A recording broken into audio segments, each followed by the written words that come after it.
Here's a white sapote flower, and I'm about to pollinate it. I just take this brush and gently just touch the, I don't know what you call them, I guess the petioles, the stem. I have no idea. I'll figure it out later. But anyhow, you just rub those and go over it a few times. Touch that little center spot right there.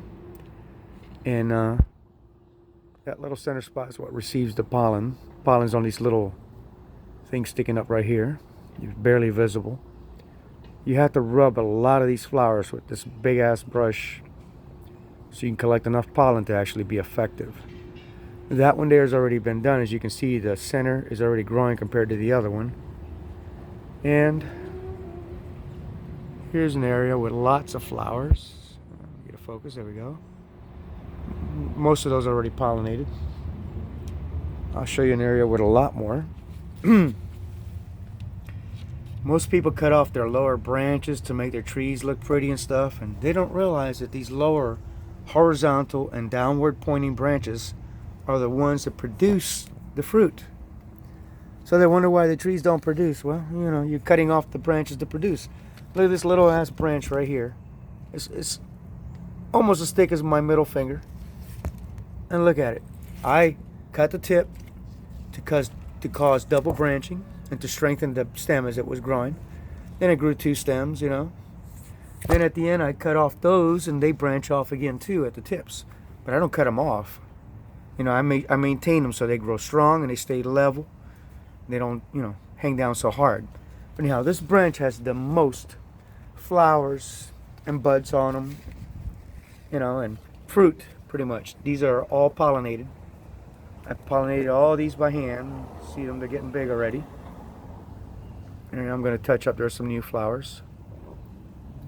If it's out of focus, I'm sorry, this camera doesn't really focus too well. Anyhow, my tree, if you look at it, it's got a thick trunk. It's about 3.5, 4 inches across. The first branch is about 1.5 feet off the ground. Next branch, and this is the way it came. I didn't cut any branches off. And I started tipping them and causing branching.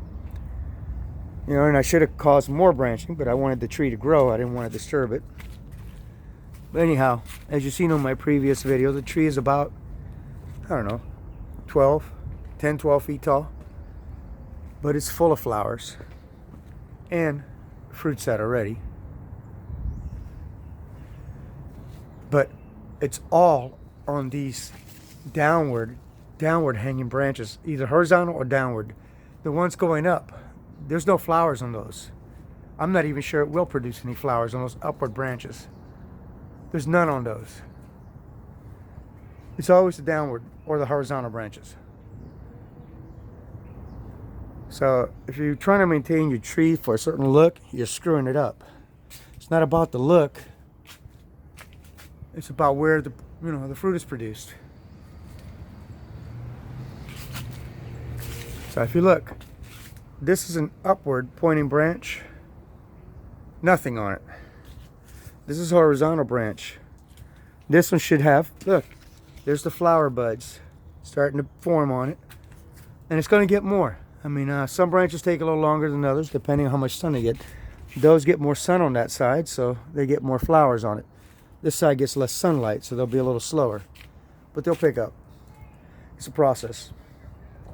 Anyhow, little info on fruiting trees. Not all trees respond the same way, but this tree does. This tree produces on horizontal branches or downward pointing branches. Upward pointing branches, they're not going to get fruit. So figure it out. Put weights on them, hang them down. Create horizontal or downward pointing branches. Good luck.